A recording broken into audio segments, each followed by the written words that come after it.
नमस्कार मित्रों, जैसा कि पिछले वीडियो में हम लोग देखे थे फंडामेंटल थ्योरम ऑफ अर्थमेटिक के बारे में बताया गया था कि फंडामेंटल थ्योरम ऑफ अर्थमेटिक कहता है कि कोई भी कंपोजिट नंबर जो है वह प्राइम नंबर का प्रोडक्ट होता है और जो प्रोडक्ट होता है वह ऑर्डर पर डिपेंड नहीं करता।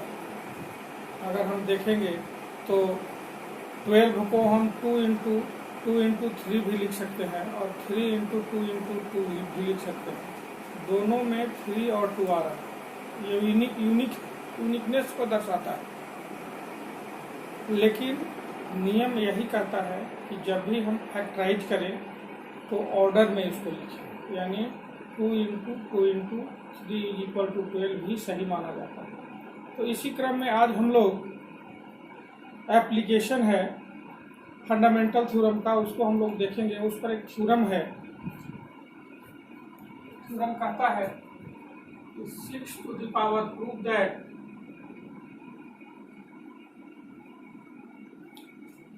6 to the power 8 can never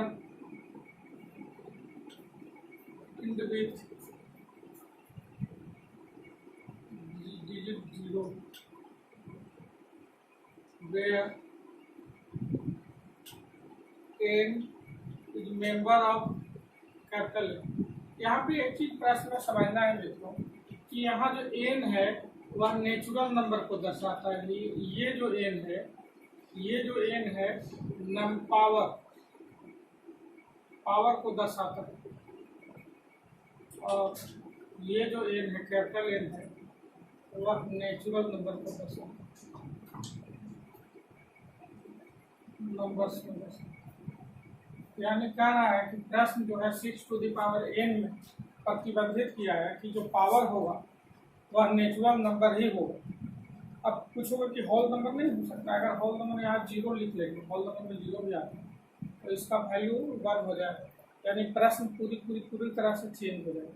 इसीलिए प्रश्न में कुछ प्रतिबंध है कि जो इसका पावर होना चाहिए वह नेचुरल नंबर का ही मेंबर होना चाहिए। तो आज हम लोग पढ़ेंगे कि 6 to the power n can never end with digit 0 where n is member of n। सबसे पहला चीज है इंड विथ डिजिट 0 का क्या मतलब होता है। इंड विथ डिजिट 0 का मतलब होता है कि जैसे 6 का हम अगर मान लीजिए कि 3 पावर किए तो 6 इंटू 6 236 आया, यानी यूनिट डिजिट इसका 6 आया, 6 आया। तो यूनिट डिजिट कोई भी अगर पावर कहता है 6 का लेने पर तो इसका कहता है कि यूनिट डिजिट जो होगा वह 0 नहीं होगा। इसी को प्रूव करना कि 6 का अगर हम कोई भी पावर दें, मान लीजिए कि यहाँ 3 की जगह पर हम 101 पावर लेंगे, फिर भी मान लीजिए कि 6 का पावर 101 ले लीजिए, तो ये जो डिजिट आएगा अंतिम में, ये मान लीजिए इसका यूनिट डिजिट हो गया। ये कहता है कि 0 नहीं होगा, 0 को छोड़कर कोई भी अंक होगा 0 नहीं होगा। इसको हम लोग प्रूव करेंगे। कैसे प्रूव करेंगे, ऐसे भी आप लोग देखिए कि 6 का पावर 3 किए तो 206 आया, और 6 का पावर अगर हम 5 भी करेंगे तो 6 इंटू 6 यानी 36 से 216 में 36 से गुना करेंगे, 36 की 6 हाथ में 3, 6 की 9, 6 दूनी 12, 6 18, 10 18 की 8 हाथ में 3, 16 48 और द्वितीय 6, यानी 6 9 17 के साथ हाथ में 4 7 यहाँ हमारा 7 7 7 6 आया। ये जो डिजिट आया इसी को हम लोग यूनिट डिजिट करेंगे, यानी 5 भी किए तो यूनिट डिजिट हमारा 6 आया। यानी कहने का मतलब है कि 0 नहीं आना चाहिए और 0 नहीं भी आ रहा। लेकिन इसको हम लोग थ्योरेटिकली कैसे प्रूव करेंगे, ब्लैक बोर्ड की ओर थोड़ा देखेंगे। लिखेंगे बाबू, सॉल्यूशन में लिखेंगे सपोज, इसको कंट्राडिक्शन मेथड बोला जाता है प्रूव करने।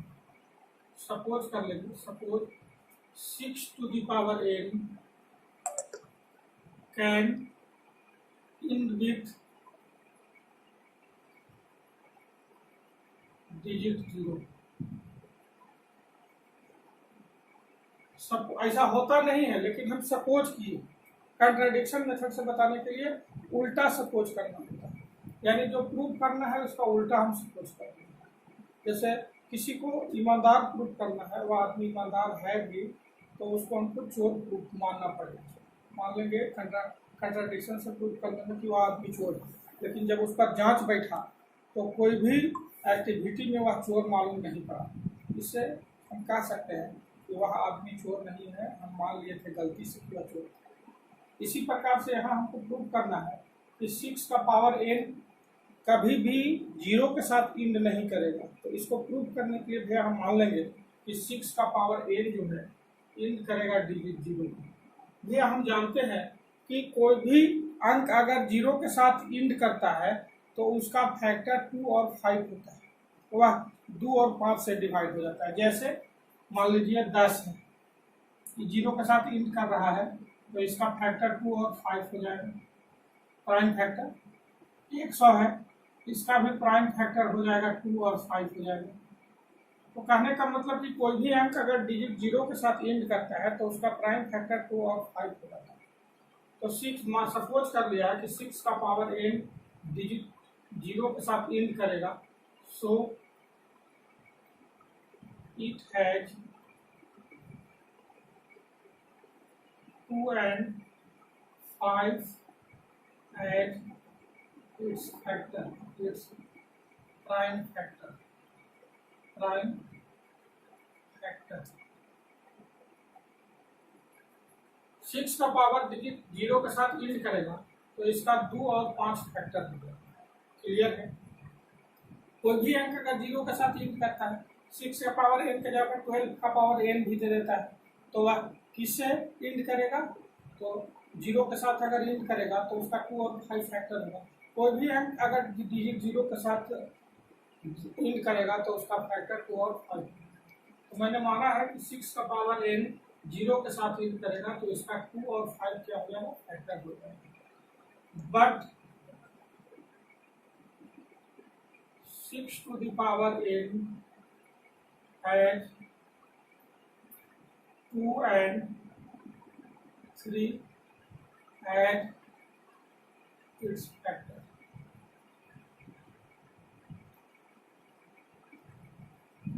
लेकिन 6 का दो और as its prime factor.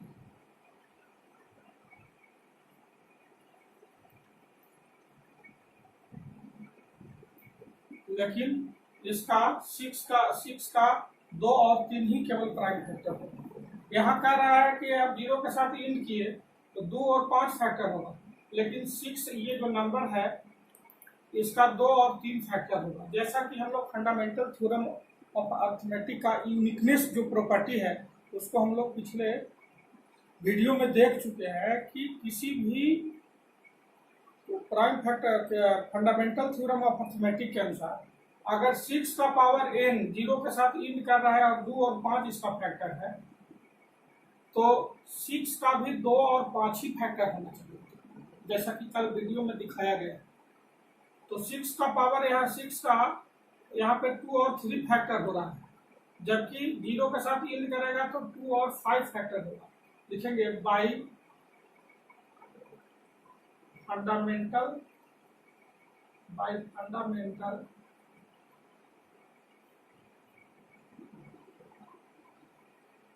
Theorem of arithmetic, by fundamental theorem of arithmetic, fundamental theorem of arithmetic, fundamental theorem of arithmetic के अनुसार it arises contradiction।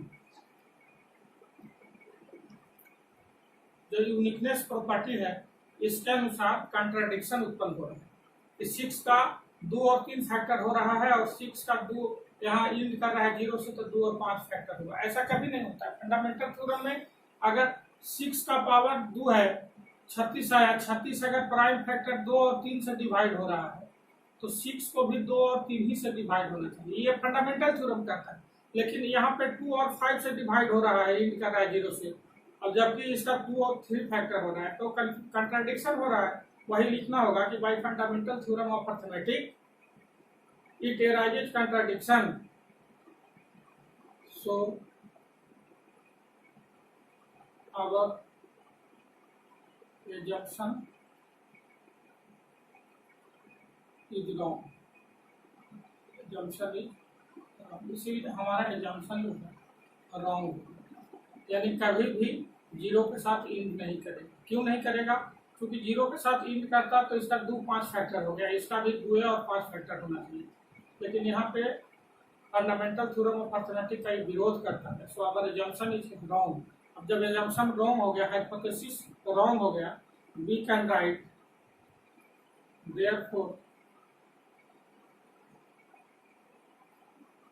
We can right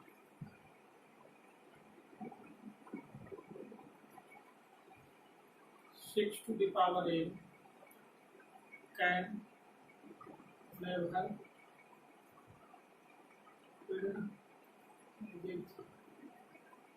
visit.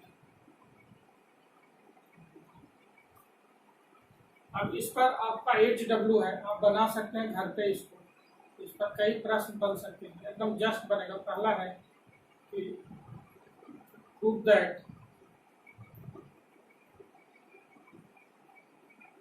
और to the power n can never in with digit 0 where n is member of network। दूसरा है